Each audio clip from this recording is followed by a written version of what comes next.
Welcome to Improving Sales Performance, a podcast highlighting tips and insights aimed at helping sales organizations realize and maybe even exceed their goals. Here, we chat with thought leaders, experts, and gurus who have years of sales experience from a wide range of industries. I'm your host, Matt Sunshine, CEO at the Center for Sales Strategy, a sales performance consulting company.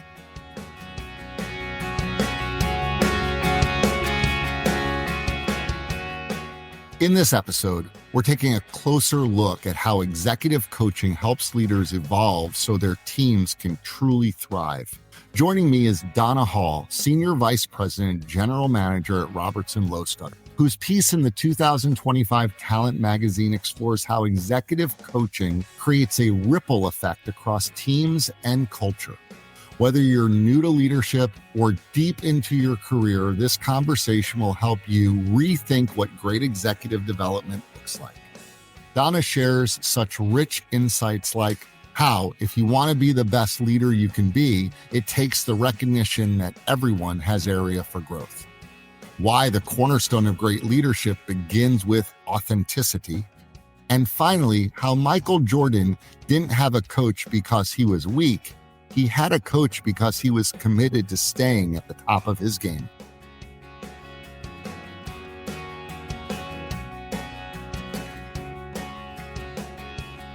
All right, Donna, let's just jump right into this. And I'm dying to ask you this question.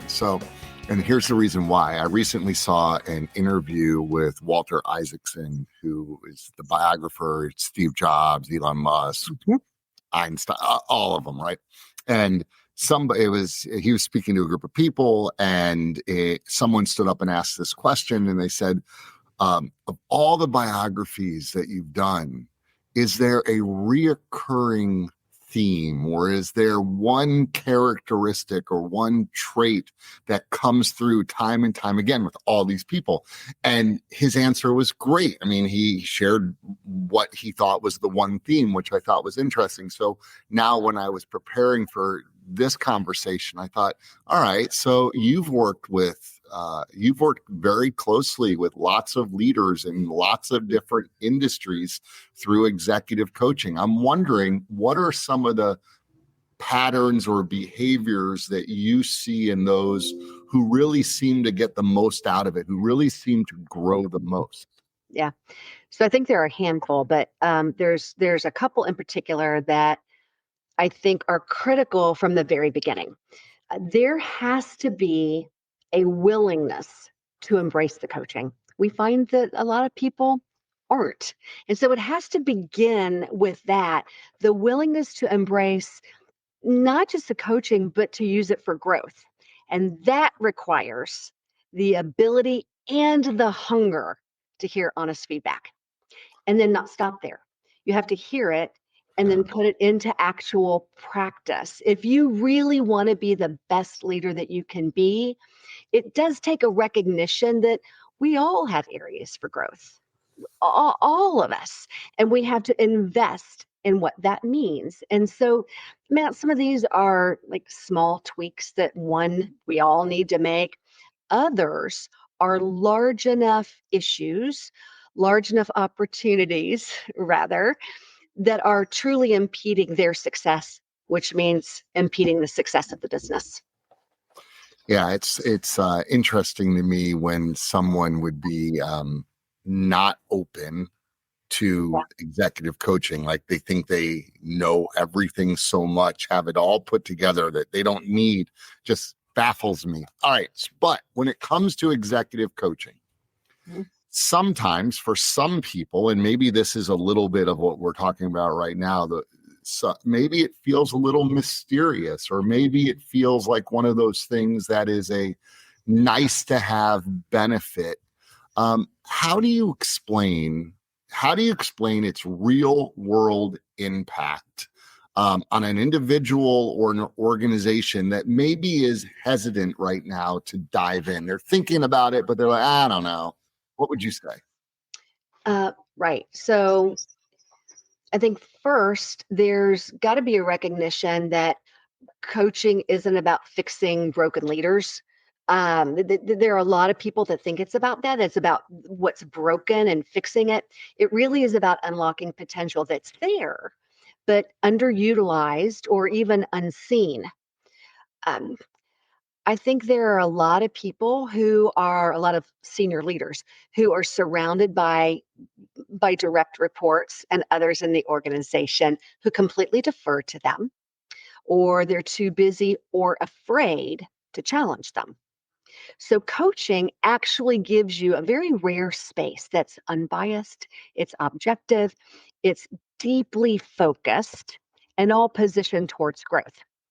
So, it can lead to a lot of different things, but I have seen better decision making, stronger team dynamics across the board, crystal clear strategic thinking, um, all of that, and authentic leadership, by the way. And we at RL, the company that I work for, really believes that the cornerstone of great leadership is all based on authenticity. And so we see people's authenticity grow for organizations and not just the coach.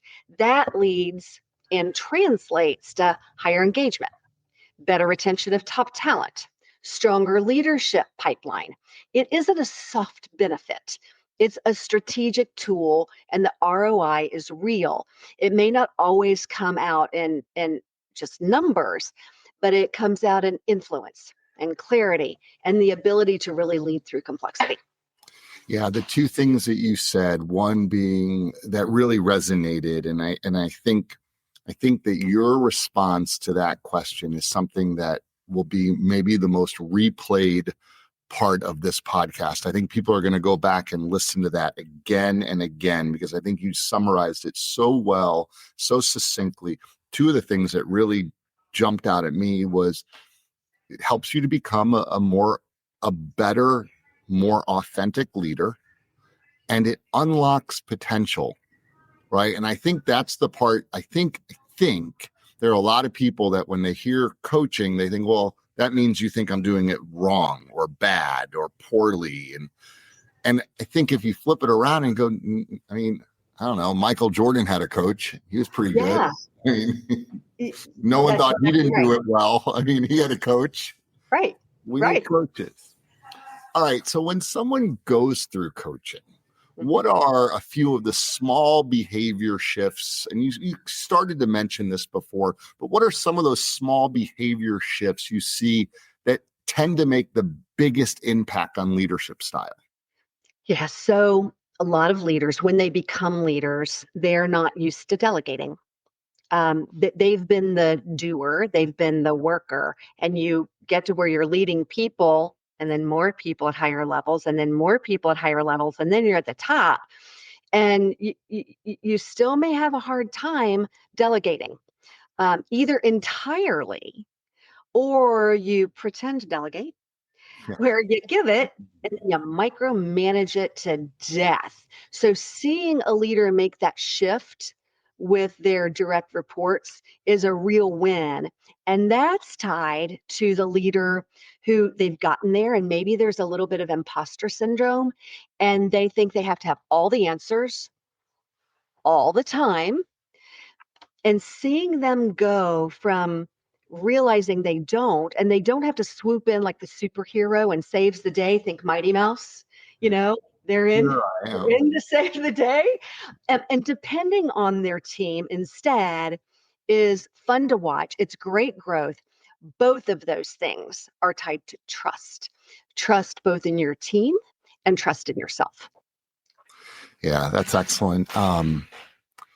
You know, I know personally, I see leaders all the time, and I think the greatest leaders are the ones, in my opinion, are the ones that truly have surrounded themselves by people that can do each of their individual jobs better than the leader could ever do it. Yeah, for sure.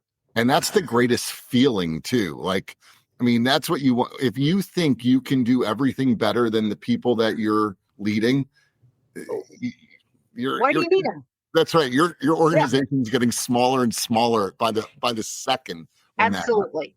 All right. So you obviously, coaching happens for all sorts of different people. So how do you adjust your coaching style, your coaching approach for someone who is new to leadership versus a veteran, someone who's been in the game for years?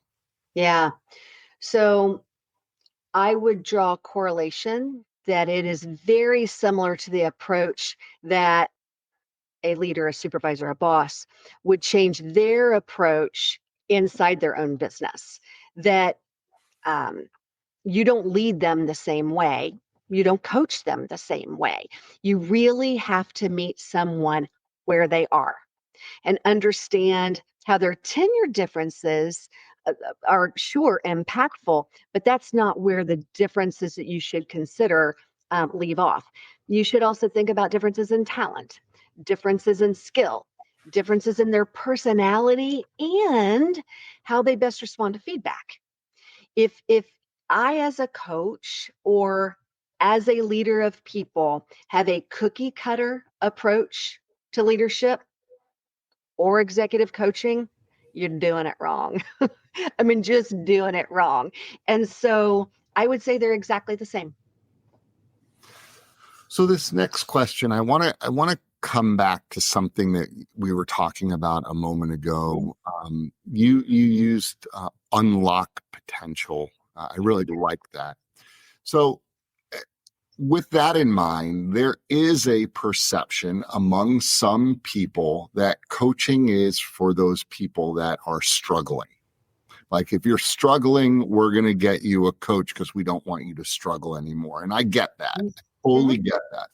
But how do you flip that narrative and position coaching as this unlocking potential or a performance accelerator? Yeah, you're stealing all the words that I would use in talking to a coach, a coachee, talking to an HR professional who's considering coaching for an employee. These are all of the words that we use, exactly what you said. Look, sometimes we do coach, and sometimes it's needed, especially with blind spots in leaders where some of their behavior needs to be identified in a coaching scenario and help them get past that. So sometimes that happens. But if we think about it just as fixing broken leaders and not about unlocking that potential, we're missing so many opportunities as leaders and our HR professionals and CEOs. Many people are just leaders, are just surrounded by folks that can't give them that kind of feedback. And so we have to think about ways that they can get that feedback that they need, that they require in order to be a better leader. It's coaching isn't remedial. That's the way I would say it. It's developmental for sure. It's not about fixing, it's about elevating. I would just change those words. You referenced Michael Jordan. He had a coach. He didn't have a coach because he was weak. He was committed to staying at the top of the game. And that's the same with coaching. It's really that for those who want to sharpen their edge, gain some clarity, and lead more intentionally and authentically. Back to the authentic word. If we flip their narrative, you use the phrase performance accelerator. Absolutely. It becomes a strategic tool for already successful leaders who realize there's more growth potential. I can go higher. I can go faster. I can go stronger. I can be better, which makes my team better, which makes my whole organization better. Okay, so I know that people listening to this or watching this, whatever, I know they have this on their mind. So I'm going to throw it out there and I want your response. Nowadays, almost everyone carries as a badge of honor how busy they are, right? You say to someone, "Hey, how you doing?" And the first thing they do is say, "I'm busy." It's like, I didn't ask you if you were busy. I asked how you were doing, right? But everyone says they're busy. So talk to the leaders out there that are listening that already feel stretched way too thin, how do you recommend, or how do you advise them to make time for coaching without it just being that one more thing that they have to do, or one more thing on their calendar? How do you balance that? Because I do think people have a lot going on. Yeah, We've always had a lot going on too. That's very true. I think an acknowledgement of sometimes people are stretched thin because they are, and that might be a real scenario that they're required to do more with less. Sometimes it can be that they're still doing all the things that got them there, and not the things that will get them to the next thing. Yes. Recognizing that they're not the doer of that thing anymore, and they need to leave it off and delegate it to someone else, like we talked about earlier. I would draw a comparison to your physical health. You go to the doctor regularly, I hope. If you're not, please do. Right. But you do that to invest in your physical health. You can do the same with your professional health. Do the things that keep you healthy professionally. If you really, honestly, authentically want to be the best leader you can be, you have to invest time and money in leadership growth. And you have to care about what kind of leader you are, how you show up, what your impact is on other people in your organization. It's a foundational investment into your long-term health and success. It isn't just another meeting on your calendar. It isn't. It also, Matt, reflects what your real priorities are. We do and spend time on the things that we care about. And that time really reflects your priorities and your values. And if you're not doing it, is being the best leader you can be that important to you? Yeah. I know someone who says, I can tell your priorities by looking at your calendar. That's exactly right. And I love that, right? I love that, because if it's important to you, it's on your calendar. And if it's not important to you, well, you do it whenever you have time, maybe, but it's not important because I don't. All right. Last question for you. I could ask you 1 million questions. So I'm going to reserve the right to ask you more questions later, but I'll ask you one more for this podcast today. So, what's one powerful question you like to ask leaders who feel stuck or unsure about what's next in their growth? How do you dig into that? So I could give you 100 answers for that. I'm sure you could. But I won't. Having a hard time between choosing two. Give me two. Give me two. Okay. First is, who is the loudest voice in your head right now? Is it helping you? Is it hindering you? Is it good devil or bad devil, right? Angel or devil? Helping you or hindering you? That would be my first. And the second would be, if fear, failure, or judgment were not factors, what would you change or pursue right now? Those are great questions. I love them. Thank you so much for sharing. I'm sure people that are watching or listening are if you're driving, don't write them down right now. But if you're not driving, you can write them down right now. Donna, thank you so much for joining the podcast today. I really appreciate it. This is incredibly valuable information. So thank you for doing that. Thank you for having me. Absolutely. I know people might want to get in contact with you. I'll put your contact information in the show notes. Best way to get a hold of Donna is probably to connect with her on LinkedIn, and we'll put that link in the show notes, and then direct message her. I know she's responsive that way. And for all of you that tuned in to this episode, thank you so much for joining us. We look forward to seeing you and coming to you on the next episode of Improving Sales Performance. This has been Improving Sales Performance. Thanks for listening. If you like what you heard, join us every week by clicking the subscribe button. For more on the topics covered in the show, visit our website, thecenterforsalesstrategy.com. There, you can find helpful resources and content aimed at improving your sales performance.